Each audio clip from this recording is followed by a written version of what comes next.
This is the third year for the Polish Woodstock Festival. And the first year, from what we heard, there was quite a lot of violence, a lot of kids coming and engaging in different activities. So last year, Mr. Jurek Ovsiak, who's the organizer of the Woodstock Festival, he contacted us, specifically our Hare Krishna Festival program, and he asked if we could come to the festival. And when I asked him why, because for us it was a golden opportunity, when I asked him why he would like us there, he said that he'd been in contact with our movement before. He'd seen us chanting on the streets, and he knew about our food distribution. So he thought that by having the devotees here, it would add a very peaceful element, a calming element to the festival. So we eagerly accepted his invitation. And we worked closely with him last year, actually. This is how we got to know him.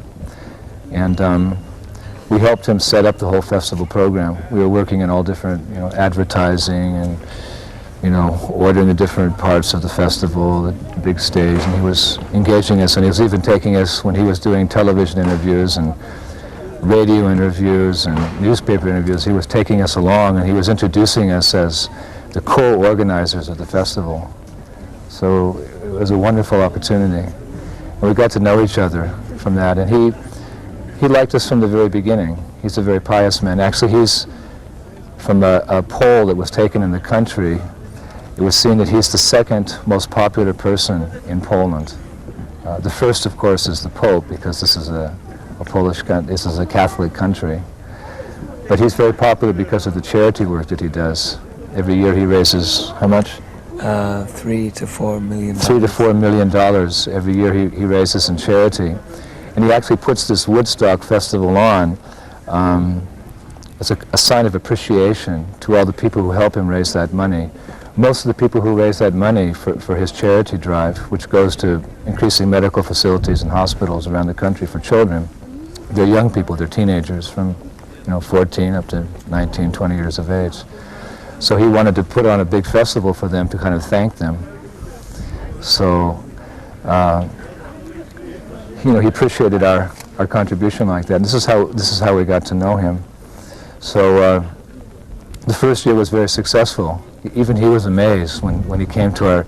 I came up with the idea. I said, let's call it Krishna's Village of Peace. He said, that's a good idea. He said, what will you do there? I said, we'll chant, we'll distribute prasadam, and we'll keep the kids engaged. He said, that's what I want. I want you to keep the kids engaged at the festival. And when I showed him a video of what we do, a little bit of our festival program, he was watching that video. Kirtan, puppet show, drama, our reggae band, Village of Peace. When he was seeing that video, he was looking, he said, that's the mood I want at my festival. He said, I haven't been able to create that. He said, what is it that you have that creates that wonderful dynamic mood at your festival? And I said, Krishna, Supreme Personality of Godhead. There's 75,000 people at this festival now. And last night, when we were on the stage, I asked, how many of you have been to Krishna's Village of Peace? And I think 70% of the people in the audience raised their hands. So everyone is very, very happy with what's taking place here. Especially it's fulfilling this purpose of Jurek bringing us to this festival to make it more peaceful. Last year when we were at the festival, the media kept emphasizing how this year there's no violence. That was like one of the main emphases that the media, the television, radio, and newspaper were commenting about the festival, how there was absolutely no violence. And also this year, we're seeing that there's no violence. Jurek has made the theme, the motto for this year's festival, Stop Violence. So we have been telling the people how Food for Life and this distribution of free vegetarian food is a real contribution to stopping violence, because we are seeing how the animals and the human beings and all creatures are equal, and we're trying to show people how to really stop violence is not just amongst human beings but among all species of life, and how they can actually have a very nutritional, very healthy, very tasty meal, and just through vegetarian food. So that's another contribution we're making. We have 60 devotees working in the kitchen. Yesterday we distributed 12,000 plates of prasadam. Our goal was 10,000 plates a day, but we've been able to reach our goal and go beyond. Another thing is that there's a lot of people walking around with bead bags. They came to last year's festival, they bought some books, they bought some beads, and through the year they've been chanting 1 or 2 rounds and keeping contact with the devotees, either through mail, like personally, or visiting temples. And you just walk through the grounds and there's people there with bead bags and they, Hare Krishna! So there's also part of our crew here that we have working in the kitchen. We have 150 devotees working with us, and a few of them are people that came to last year's festival and have since moved into temples, and now they're helping us to organize this festival here. Yesterday, one of the organizers of this whole Woodstock event came to this Krishna's Village of Peace, and he was asking some of the devotees, "This is so professional, this is so amazing, how is it that you're able to do this?" And we explained to him how actually we're practicing all year. I mean, of course this is the big festival, but all year long, 8 months of the year, we have the Lakshmana Shringa tour, and we're traveling to every major city in Poland, and we set up Krishna's Village of Peace in a soccer field or in the town square, all of these tents, these exhibits that you see, and we have a wonderful festival. We get between 3 to 4 to sometimes 8,000 people coming to our festivals. So for us, of course, this is a higher level, so many people, but it's done very easily. Our stage presentation is very, very organized, very professional. Everything, we have an MC, we have a theater, we have Indian Bharatanatyam dancing, bhajan group, the band, and everything flows from one thing to the other in a very natural, very well thought out, organized manner. And so when we come here to Woodstock, we're just doing the same thing, and it is having a wonderful effect. Well, the point I'd like to mention is how we finance this festival. Such a big preaching program of this, of course, costs a lot of money, many, many thousands of dollars. And someone would be thinking, well, I'd like to do a big festival program like that as well, but it'd be too expensive. But the point I'd like to make is that this preaching, these festival programs, they finance themselves. Well, ultimately, of course, it's Krishna, but the idea is that by preaching in this way, people are attracted and they come. I'd say 75% of the finances for this festival come from the prasadam distribution. We just ask a nominal cost, just a little bit above what it costs us to produce the prasadam.